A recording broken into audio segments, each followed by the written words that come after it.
Good morning. Hey.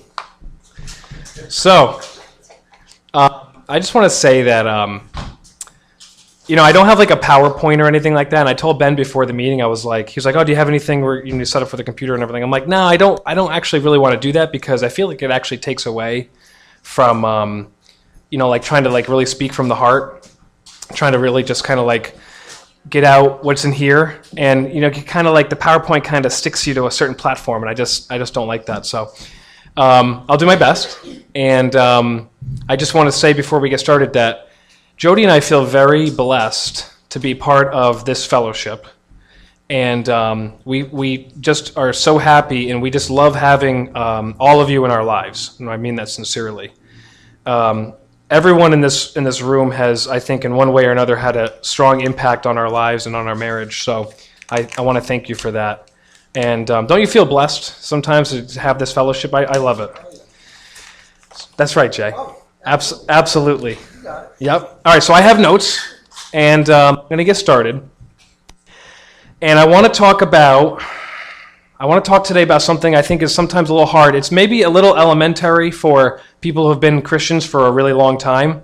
But I think sometimes good, easy, elementary things are it's a good reminder for us once in a while, even if we have been Christians for a long time.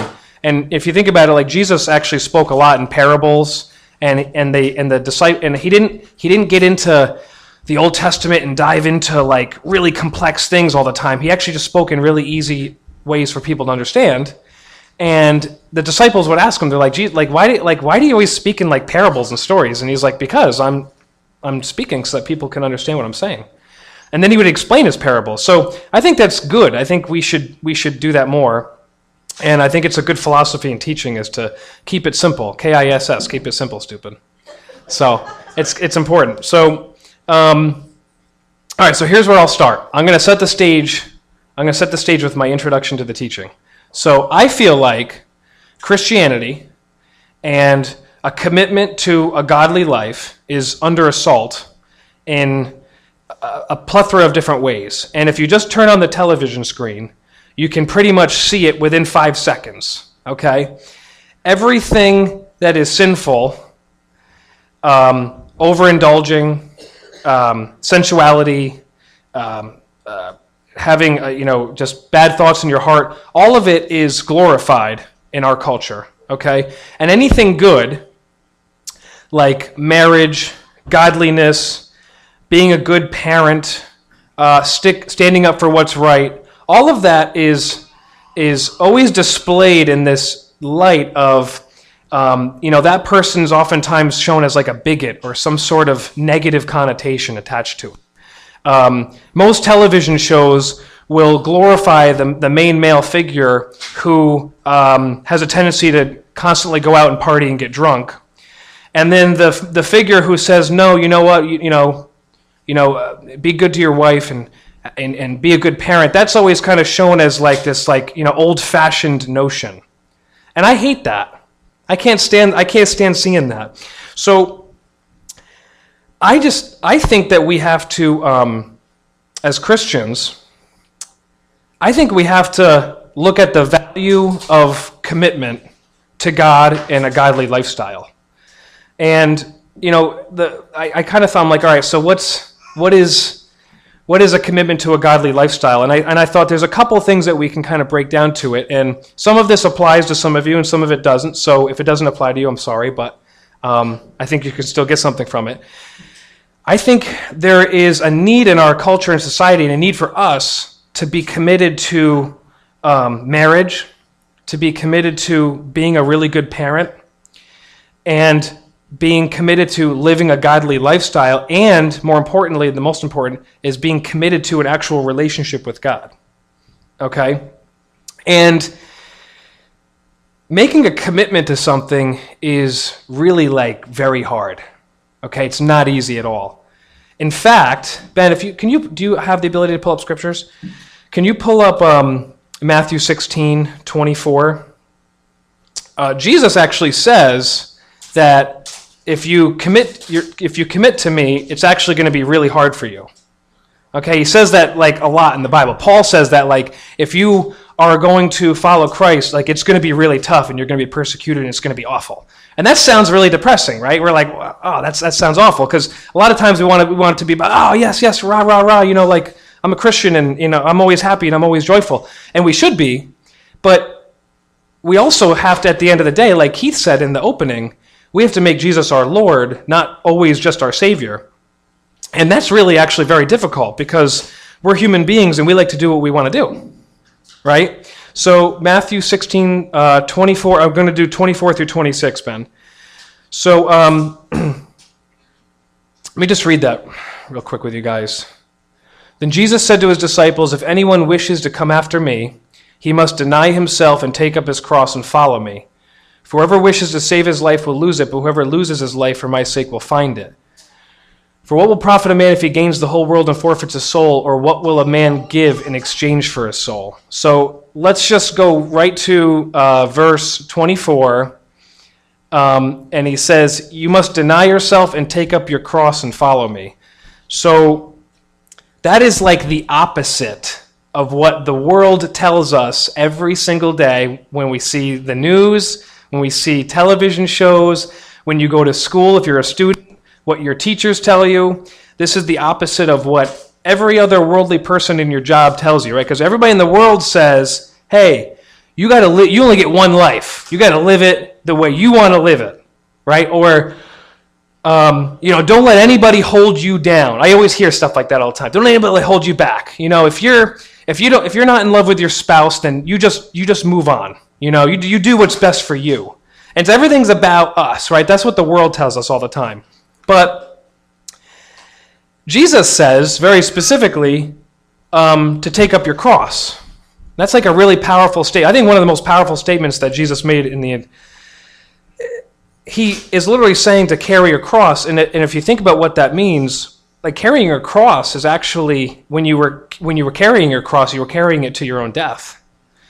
And the cross was a very big, heavy object. It wasn't like some tiny, small thing. It was probably that size, but much larger pieces of wood. It was probably 200 or 300 pounds that you were carrying, right? And Jesus tells us to do that like every day. So every day we have to wake up and say, okay, whatever it is that I want, I'm going to have to deny myself and I'm going to have to carry this cross today. And so we have to literally look at what the world tells us and say, no, actually, that's a lie, and this is what I'm going to commit myself to. Even though it's hard, I'm still going to commit myself to this. So if you want easy, I would say follow the world and do what the world says. If you want the easy way, do what they say. If you want eternal life, though, then you have to get ready to carry your cross. So that's the introduction. Long-winded introduction. Okay, so I'm going to get a little personal here. Jody, can you tell me when I'm at about like 10 minutes? Tell me when I'm at 11 o'clock, okay? Thank you. Okay, so I'm going to start with something that is a little personal for me, and I want to talk about one of the first principles I think of when I say the word commitment. What's the very first thing you think of when you think of the word commitment? What's like the first thing you think of? Okay, thank you, Heather. Very good. That's where I was going. I think probably one of the biggest commitments you can make in your entire life is marriage. Because if you think about it, when you commit yourself to a marriage, you're actually committing yourself to something that's going to last for the rest of your life. And it's, I think, correlates in a larger way to your overall commitment to God. Because when you commit yourself to God, you're committing yourself to something forever. And so you are doing that in the same way in a marriage to your spouse. Except that God is perfect and your spouse isn't, right? So, marriage is pretty tough. And you're going to have children, right? But you're not always going to be responsible for your children. That only lasts for a certain period of time. You're going to be with your spouse for the rest of your life. And so I'm going to talk about my marriage a little bit. Jody's like, oh, I didn't know you were doing that. And she didn't, actually. I didn't give her any clues as to what I was teaching about today, did I? Nope. Okay. So, dun dun dun. All right. So here's what I will tell you. I'm going to be flat out honest with everybody here. When I got married, I was 24 years old. I actually hadn't finished college yet. I had about a year to go. But I was like, well, Jody's hot, and I want to get married. So we got married. But I was young, and I was to be quite honest with everybody here, I'm still immature, but I was very immature because I've learned a lot in the past almost 8 years of marriage, I will tell you that. And let me flip my notes over here. Okay. I didn't really know what the heck I was doing. Okay? In fact, we got rocked in the beginning of our marriage with a couple of things that were really tough. We used to fight all the time about Avery because Avery had hip dysplasia when she was born, and she was in this full body contraption, and I hated that thing. Whew. And I said to Jody so many times, I was like, I'm taking it off of her. I don't care. I hated that thing. And we used to fight over it all the time. We got in the biggest fights, such bad fights, screaming at each other. And then I watched my wife. I watched my wife bury her mom, and that was extremely difficult to watch her do. And for the first 5 years, it was just this marriage was this crazy relationship. We were crossing paths, and we were raising a kid, but it was just really hard. It was just, I don't know if we were focused on the right things. I don't know if we were focused on each other at all, and we just had some really tough. First 5 years were tough. And it wasn't even because of necessarily where we were, but it was because I felt like it was hard because of where we were heading. We didn't even know where we were heading as a couple. We didn't know. There was no strategy. There was no game plan for us. And about 1.5 to 2 years ago, after Jody and I got into another pretty serious fight, and Owen had been born, and I'll tell you something about, tough. Making a commitment to a child can be one of the craziest things in the world, because that little guy he can be a nightmare. But we love him. We love that kid, but wow. First 6 months, we were he just never slept. It was insane. And I'll go off on a tangent here. I don't know if anything is more difficult than sleep deprivation. That is just absolutely insane. Sleep deprivation is the craziest thing. And we are still, how old is Owen now? 1.5 years? 18 months. That's 1.5 years. So yes, so the answer is yes. He still, I still had to get up at 2 a.m. and I give him, and every single night he gets up at least once or twice, and it's a 15-minute thing. I go downstairs, got to warm up the bottle, I'm half asleep, go upstairs, give him the bottle, burp him.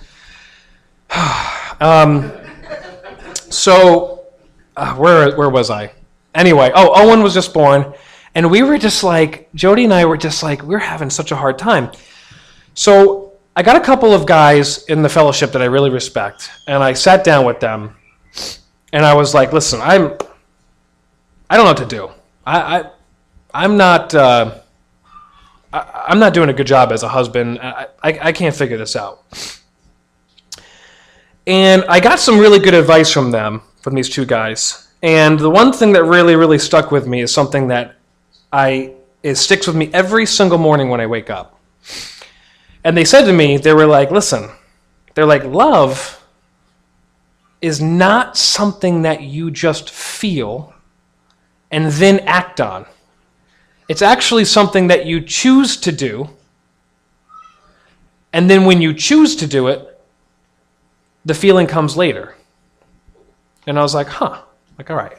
Because I always operate under the notion that the world revolves around me, and if I feel like I love somebody, then I feel everything comes after that. But it's actually the exact opposite. So I learned that I had to actually really choose 100% that I love my wife and I will always love her, and I had to choose that. And then I had to wait and get all those feelings of being in love. I had to wait for those to come after the choice. So I started praying on the way to work, every day. I started praying. I'm like, God, I really want to be a good husband. like really just help me, just make me fall in love with my wife and just make me like just head over heels in love with her. And I prayed that on the way to work for like 2 or 3 months. And then one day Jody's like, oh, we have to go out to Western New York because my family's doing something out there and blah, blah, blah. And I'm like, oh. I'm like, no. I'm like, I don't want to drive out there today. I'm like, it's 2.5 hour drive. I'm like, oh, I work really hard all week. Like I work my tail off, and I'm like, you gotta be kidding. I'm like, no, I'm not going to that. And she's like, no, I really, and then she got so upset, she started crying because I said I wasn't going to go. And I felt like I had this moment where I was like, all right, I'm either gonna be about me, can continue to be about me, or I'm actually gonna do this, and I'm gonna choose my wife. So I was like, all right, Jody, let's go. And she was like, really, you're gonna come? And I was like, yeah, well, let's just go. And from that moment to right now, I started feeling this most intense love for my wife that I had never felt before. And actually, Jody and I have, I think, like the best marriage in the world right now. We really do. Jody and I, on a daily basis, look at each other and tell each other that we love each other, that we'll always be with each other, and that this will last forever, every single day. And here's the thing, though. Here's the thing. You have to choose that. Okay, the feeling isn't just there, right? We always the world's always telling you, like, oh, if you feel feelings for somebody, then you have to follow your heart. No, you don't, actually. You really don't. As a matter of fact, don't do that. Don't follow that advice. What you have to do is you have to look at what the Bible says, and you have to look at your spouse and say, okay, wait, what was the commitment that I made? The commitment that I made before God was that I was going to love this person for the rest of my life. So actually what you should do is you should look at the commitment, not your whatever fleeting feeling you feel in the moment. Okay? All right, I'm going to move on. I'm going to stop talking about our marriage, okay, Jody? Okay. Our truest commitment to Christ is revealed during trials. In fact, Jesus assured us that we would face trials and we would have to sacrifice, as I showed in that last verse. Okay? So I thought about that for a second. I was researching this idea of a commitment to a walk with God, and this is what a pastor wrote. He said, in fact, Jesus assured us that we would face trials and we would have to sacrifice. So I thought about what that meant. I was like, oh, well, what questions would I have about that? And I wrote down a couple of things. Consider the following. What if following Jesus meant losing your closest friend? What if it meant a loss of reputation? What if it meant losing your job? What if it actually meant losing your own life? How many of you feel like you could be 100% truly committed to God if that meant losing your job or your best friend? But the reward is worth it. Because it said, again, right in that verse, I'm just going to focus on one verse today, whoever loses his life will find it. That's what Jesus says. He says, pick up your cross, carry it, and if you lose your life for me, you'll find it. So I would say, let's make a commitment today to living a godly life. Because the world is going to continue to bombard you every single day with sex, alcohol, sin, selfishness, whatever. Name it. Okay? But I just think that we just need people. The world just needs some people to just stand up and be like, okay, no, you know what? I'm gonna make a commitment to something better. I'm going to make a commitment in my heart to something better. Let me just tell you guys, I work in the world every day, and I work with a lot of different people on a daily basis. There are very few people out there that are serious about a commitment to doing things that are good. And I'm serious about that. most men that I run into where I work are not serious about their marriage. They drink too much and they look at pornography, and they're just lost, guys. I mean, that's what I see. Okay. And let me just talk about the country as a whole for 1 second. This is not to condemn anybody. Did I cut out there? Okay. I'm back on. Okay. This is not to condemn anybody. I just want to point a couple of things out. This is a little research that I did. This is from the federal government. The Surgeon General's office has reported, this was in late 2016, so not that long ago, there are more people with substance abuse disorders than have cancer right now. 1 in 5 Americans binge drink. Americans are being killed at a rate due to substance abuse that has not been seen in 35 years. Recently, I get really upset about this. Recently, there was a young man who died at Penn State at his fraternity because he drank himself to death. And I saw Matt Lauer on the Today Show interview with the parents, and that rocked me like the whole day. That I just couldn't believe that. I could not believe that young man died in that fraternity home because he drank himself to death. We have an epidemic of substance abuse, and we have it and the world glorifies it. It's like it's just everywhere around us. It's just so commonplace.